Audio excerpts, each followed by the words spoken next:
Jayden Reed is reworking the geometry of the Packers offense on the fly, and in doing so, reimagining what's possible for a slot receiver in this offense. Plus, our pal Lily Zhao on a big Rams win.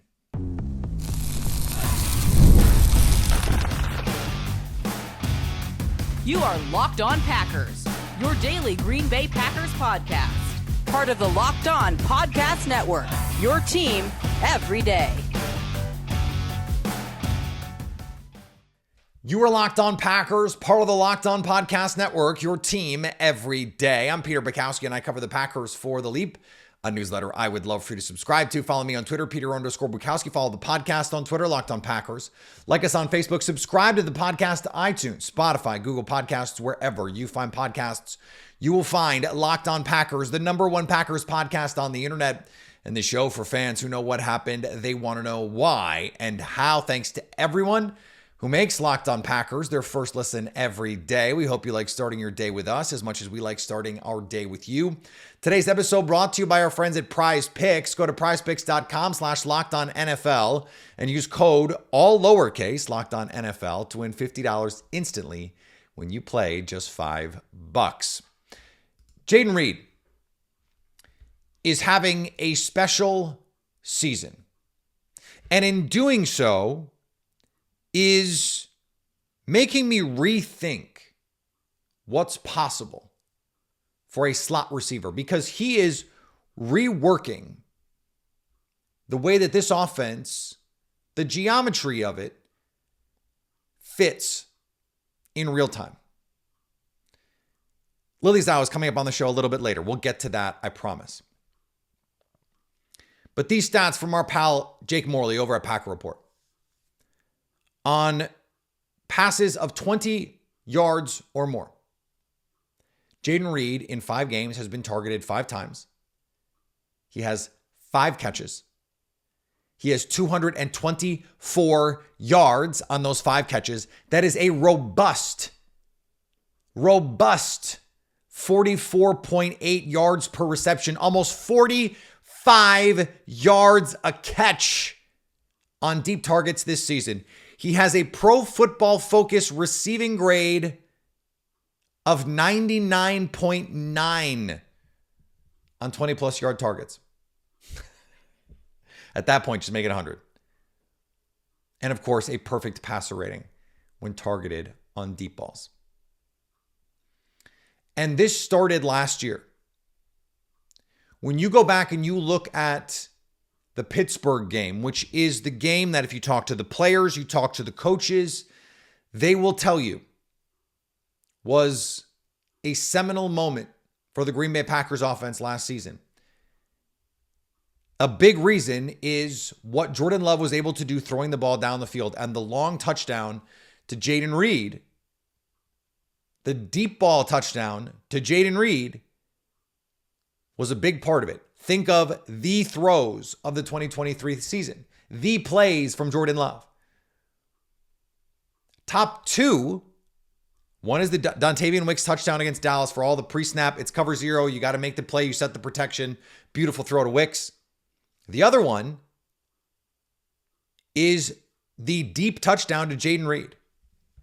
His ability to win vertically changes this offense. Without Christian Watson, without Luke Musgrave being a big part of what the Packers are doing, they have to be able to threaten the seam of a defense. And one thing we talked about last year, and maybe even in the offseason as well, is if these teams are going to play too high safety looks against the Packers, especially teams that want to play quarters, one thing that you can do is, by knowing the rules of these quarters defenses, you put a speed option in the slot and you say, we dare you with a safety to carry this guy vertically. We dare you. And most teams against Christian Watson just can't do it. The Packers were attacking 2 high shells, especially cover 2 with Luke Musgrave early last season. Those seam ball shots. They didn't hit them with much effectiveness, but it was something that they tried. Jayden Reed was the answer against Minnesota last year. Jayden Reed was the answer in a lot of ways against Minnesota this year against cover 2. The Vikings play a bunch of quarters as well. In fact, most of the time they're in a 2-high look with either cover 2 or cover 4. And Jayden Reed's ability to work deep middle, to work just straight up as a go ball winner from the slot. Think of Saints games, the comeback. There is a slot go ball that was a huge part of that comeback against the Lions. It looks like they're trying to fight their way back. A Jayden Reed slot go ball against the Vikings on that last touchdown drive. Jayden Reed's second reaction go ball, go up my ball against Harrison Smith, one of the best defensive backs in the NFL. He goes up and he wins it. Red zone, gotta have it. End of the first half, they run a little clear out, double move, Jayden Reed, ISO. It's like a clear out. It's everybody get out of the way and let, Giannis or LeBron or KD or whoever go cook. And it's Jayden Reed on a little double move wheel route. Again, a deep ball. It's a touchdown. Second reaction, deep over. Week 1, Philadelphia Eagles. It turns into a huge touchdown. A 70-yard touchdown or whatever it was. He right now, when you look around the NFL, depending on what you want to consider CeeDee Lamb, is CeeDee Lamb a slot receiver or not? I struggle with it. He does not fit the physical profile. He is someone who's going to be lined up wide when they're in 2 receiver sets. That's not really Jayden Reed. So if we're strictly going guys who really only play in 11 personnel in the slot, right now, I think you can make a pretty straightforward case. He's the best slot receiver in the league. In fact, he's 5th in receiving yards right now, having played 2 of his 5 games with a backup quarterback where they barely threw the ball at all. But think back, Titans game, first play. Jayden Reed. Manufactured touch game in Indianapolis, in Tennessee, against the Vikings, against the Rams. It's Jayden Reed. In fact, his first 20 games of his NFL career from a receiving and running standpoint, historic. The only player, this is according to the Packers dope sheet, the only player since the merger in 1972 in his first 20 games have 80 catches, 1,000 receiving yards, 10 receiving touchdowns, and 200 rushing yards. There aren't many players in the league right now who have the versatility that Jayden Reed has, who have the explosive ability that Jayden Reed have, and who play in the slot. And again, I think we saw last year CeeDee Lamb played most of his, I think it was something like 60% in the slot. It wasn't 100% of his routes run from the slot. That's Jayden Reed, it's not going to be 100, but it's going to be pert near all of his routes coming from the slot. He makes slot receiver not seem like a derogatory term. And I think if you look at for example, the pre-draft process, he's a slot only receiver. Okay. What does that mean? Usually that is used in a derogatory way. But with Jayden Reed, his ability to win in the middle of the field, his ability to be used in myriad ways, I don't think you have to worry about it being a derogatory term. When you look at the best receivers, the best graded receivers last year in terms of the guys in the slot, Amon-Ra St. Brown was in the slot 55%. CeeDee Lamb was in the slot 58.6%. Keenan Allen, 59%. The best receivers, the best slot receivers were not guys who were in the slot all the time. If you look at the guys this year, Jayden Reed is in the slot 81% of the time right now. 81%. And he's been one of the most productive receivers in the league. We just don't see that. And his ability to do it by getting vertically to threaten teams with explosives from the slot. We normally think of like the Wes Welker types, the Julian Edelman types. He's so much more than that. And right now he can be the engine for this passing game, which we know. All right, Lily Zhao is going to join us to talk about a lot of stuff. The evolution of Tucker Kraft, the inconsistencies of Jordan Love, some of the pass rush stuff. That's next on Locked On Packers. Today's episode brought to you by our friends at Prize Picks. This is America's number one daily fantasy platform with over 10 million members and billions of dollars in awarded winnings. You can win up to 100 times your money on Prize Picks with as little as 4 correct picks. It's the best place with real money sports action. Join over 10 million users and sign up today. Plus, Prize Picks puts its members first, so all withdrawals are fast, safe, and secure. When my picks hit, I can get my money out in as quick as 15 minutes. So sign up today and get $50 instantly when you play 5. You don't even need to win to get the bonus. It's guaranteed. Plus, Prize Picks offers weekly promotions that can lead to even bigger payouts like Taco Tuesday. Each Tuesday, Prize Picks discounts select player projections up to 25% to provide even more value for your lineup. So what are you waiting for? Download the app today and use code LOCKEDONNFL to get $50 instantly after you play your first $5 lineup. Prize Picks, run your game. Joining me now off a win on the West Coast. I didn't even know the Packers were allowed to do that. From Fox 6 in Milwaukee, Lily Zhao, to answer a California-themed question. Lily, how you doing? I'm doing well. I'm glad that the Packers proved to themselves that, the West Coast was the best coast for them on Sunday. They come back 3-2 to Lambeau Field. So I'm encouraged. We'll get into it, of course. I'm encouraged by just getting a win in general in the division, just to stay on track with everybody. But I'm feeling great. How you doing? I'm good. A win in the conference. That's right. And you need those wins, and you kind of ended the Rams season. I think that's part of this. Like, something that I underestimated before we talked to Travis Rogers, our Locked On Rams host, was this is kind of the Rams season.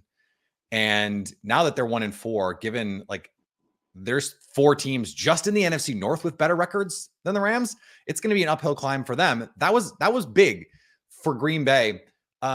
Let's start with Jordan Love, because he had a couple plays where you're going, Jordan, can we not?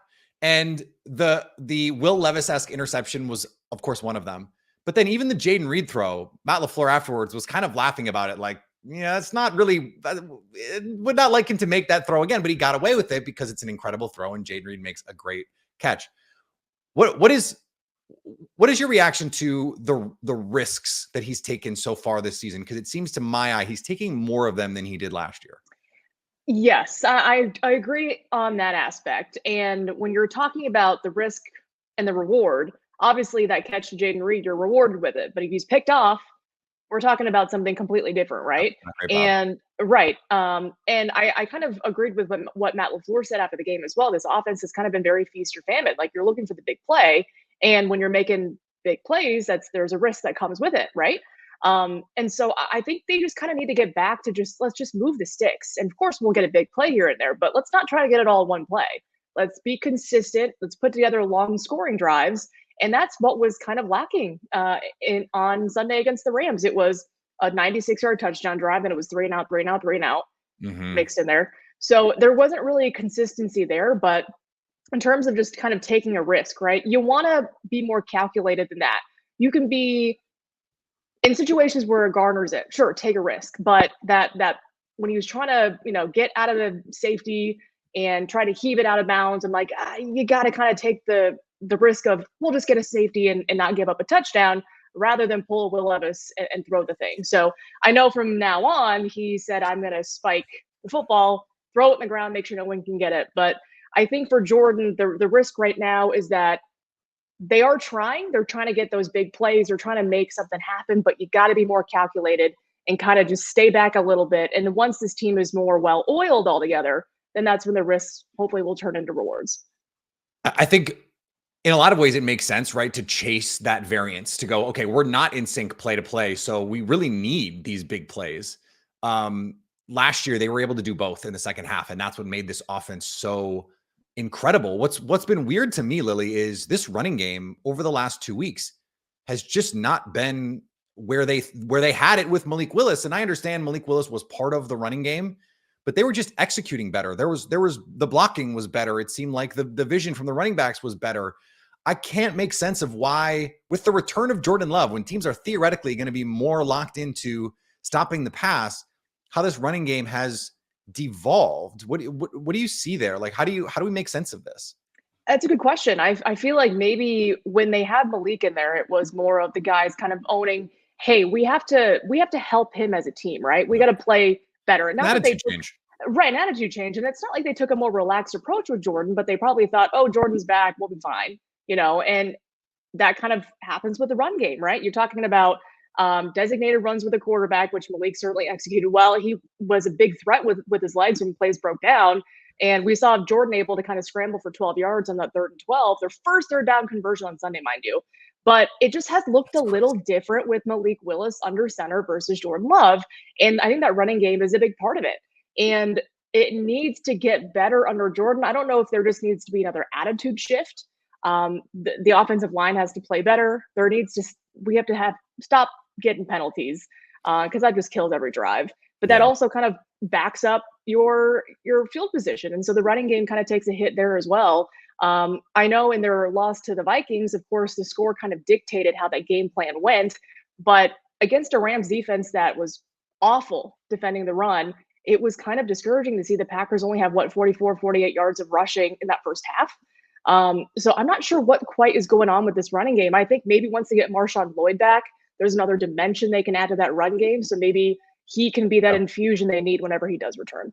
He brings juice, no doubt about it. I do wonder, Lily, and I asked Jordan about this, and he's going to say what he has to say, and that is, I'm fine. It's not about my knee. But I just wonder how not being under center really undermines their ability to get to the things that they want to get to when Jordan is out there. Like Malik Willis, that shotgun, like trick 'em dick 'em kind of stuff, single wing stuff, that's not the Jordan Love run game. Like he said, we can do that. Like we practice it, but like, come on, that's not the offense that they run.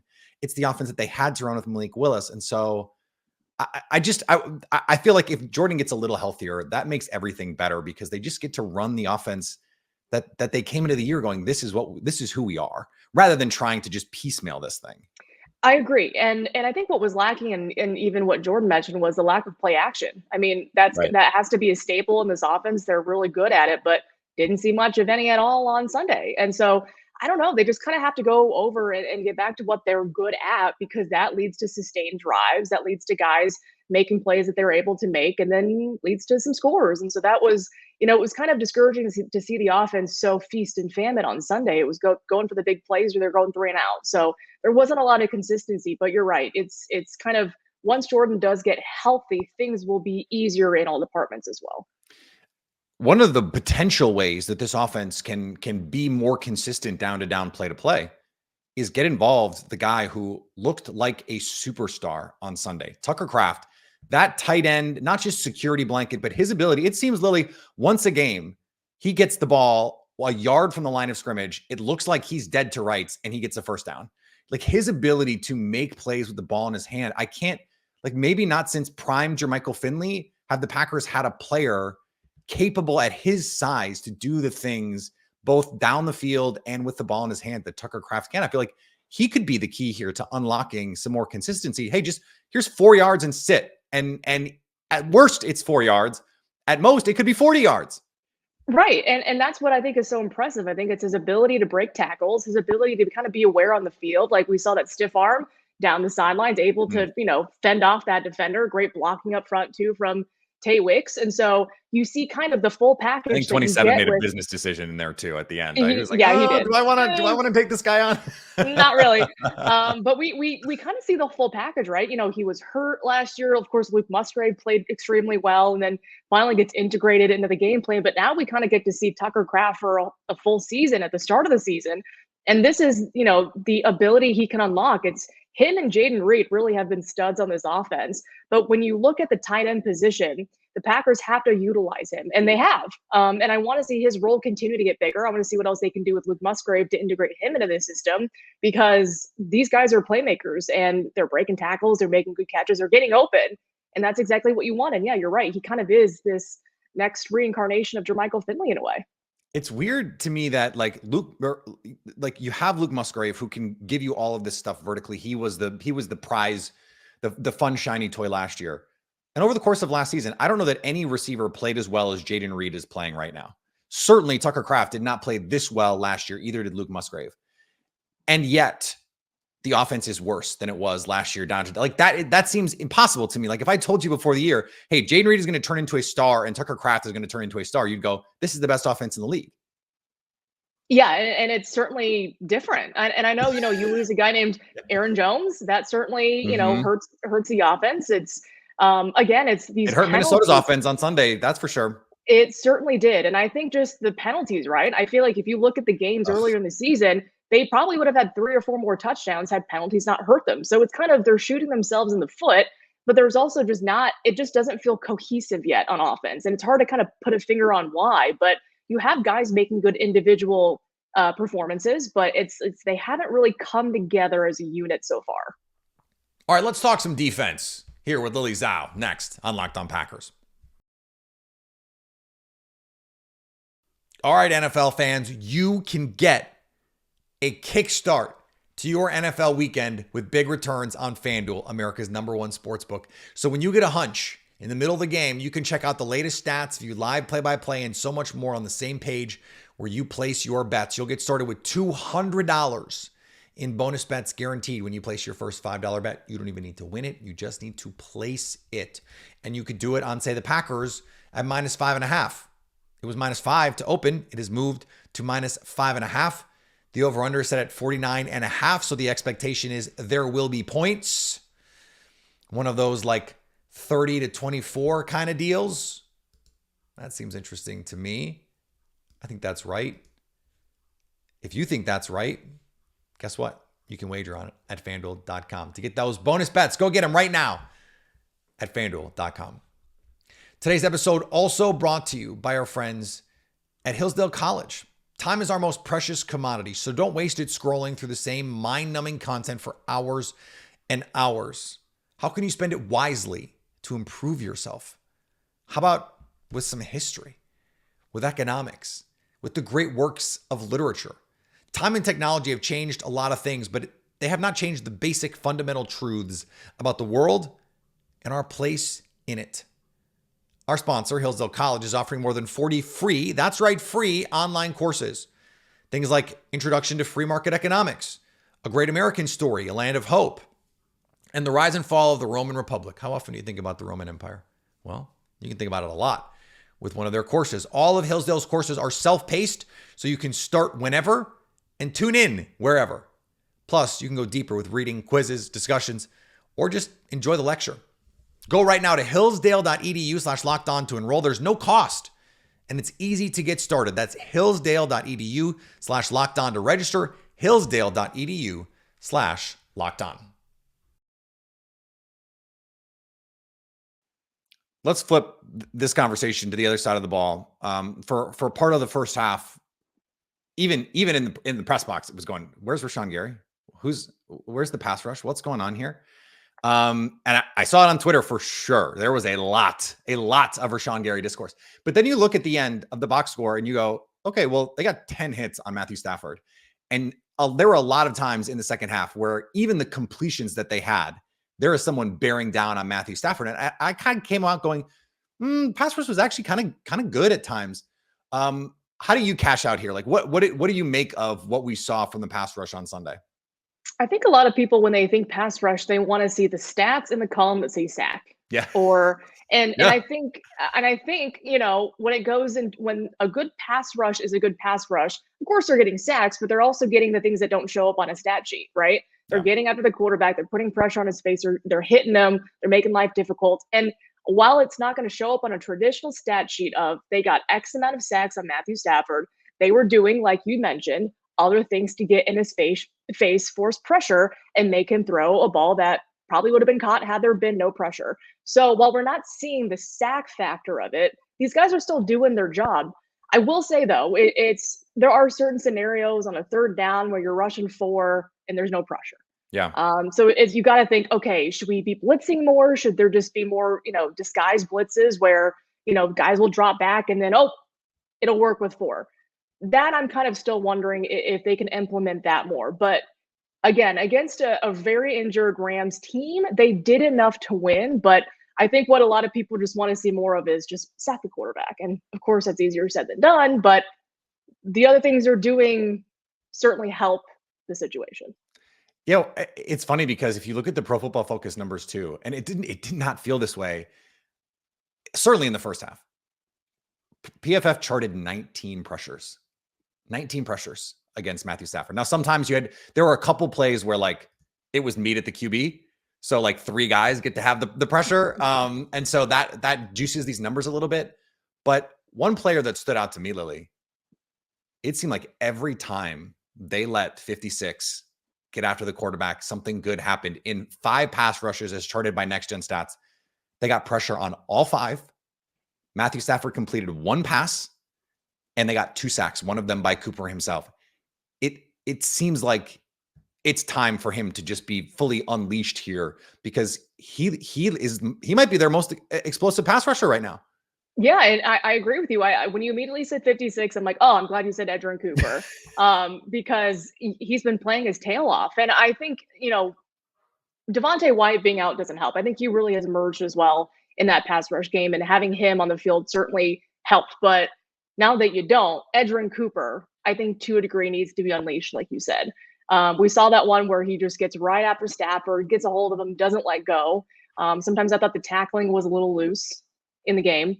And so I think his potential just as a rookie, just unleash him, see what he can do, because the worst thing that can happen is, okay, he doesn't get the pressure, he doesn't get the tackle, you move on. But I like the potential of him, and he was wreaking havoc everywhere. And so he's very fast, he's intelligent, he knows where to be on the field. And those are all the traits that you want your rookie to have 5 games into a season, and just unleash him. That's what I want to see against the Cardinals, because Kyler Murray running around everywhere. You need someone who can run against Kyler Murray, and so you need to get your best athletes on the field. We saw them do that, Lily, with another rookie.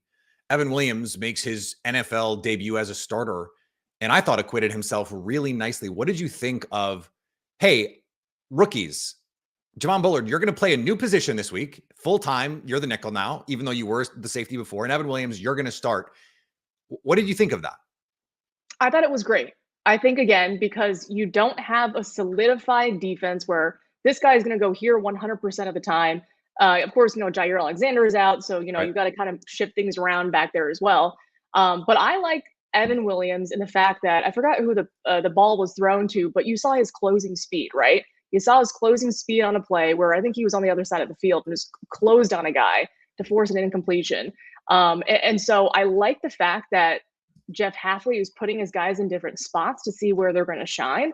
And the fact that Evan Williams has been given opportunities before and he's really made the most of them, I think has said a lot about the rookie, because talking about a 4th and 5 to also end the game, and he's right there draped on his defender and makes the play to end the game.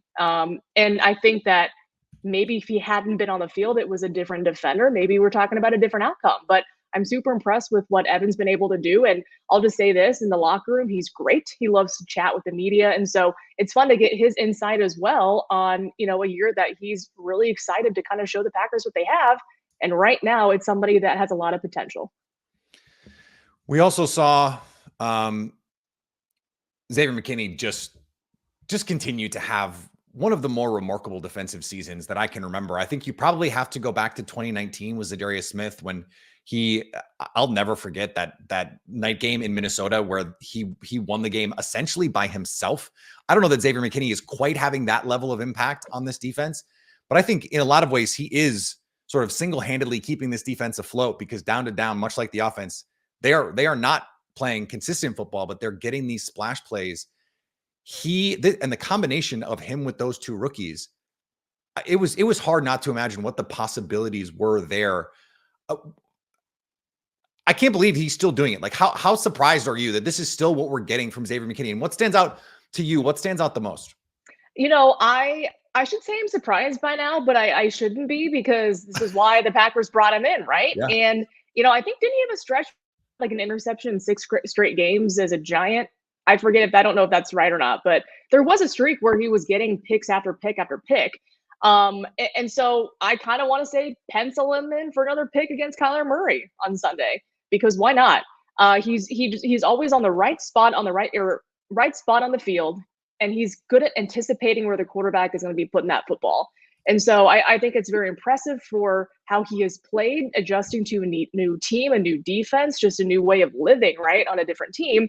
But I think what just surprises me about him the most is just how humble he is. And he doesn't talk about himself, right? He talks about the guys around him wanting to help the rookies out, wanting to kind of be a leader on the defense with Jair. So I like that mindset from him, when he easily could say, obviously, I'm the top dog in the secondary. I've got all these interceptions, but that's not how he is. He's very humble, and I like that about him. And I asked him about at the end, what the rookies were doing to allow him to do that, like to see Evan Williams and before that Javon Bullard, to kind of allow him to be able to range and make plays, because Bullard is doing a lot of the dirty work. Evan Williams on Sunday did a lot of the dirty work that allows him to do that. And he was like, these guys are special. And independent of what I'm doing, like, they're going to be really good football players. And it really makes you excited about what they can do. You're going to need them against Kyler Murray, against Marvin Harrison, against this offense that we've seen be explosive at times. So Packers are our favorites. Hopefully this time next week, we get to talk about a win. Thanks, Lily. We'll talk to you next week. Thanks, Peter. All right. Thanks to Lily for joining the show. Awesome to talk with her. We've got our crossover coming for you tomorrow. Much more to come here on Locked On Packers, and then we'll be live on YouTube on Sunday after the game, like we always are. Follow me on Twitter, Peter_Bukowski. Follow the podcast on Twitter, Locked On Packers. Like us on Facebook. Subscribe to the podcast, iTunes, Spotify. By the way, we did a whiskey glass giveaway, a Locked On Packers whiskey glass giveaway. Shout out to Steve Osterberg from Murfreesboro, Tennessee. It seems appropriate that we get some whiskey glasses to a guy in Tennessee. Chris Stapleton would be very proud. If you don't know what I'm talking about, I'm sorry you missed it, but that's why you should follow us on the social medias, on Twitter, on Instagram, on TikTok, so you can stay locked on Packers.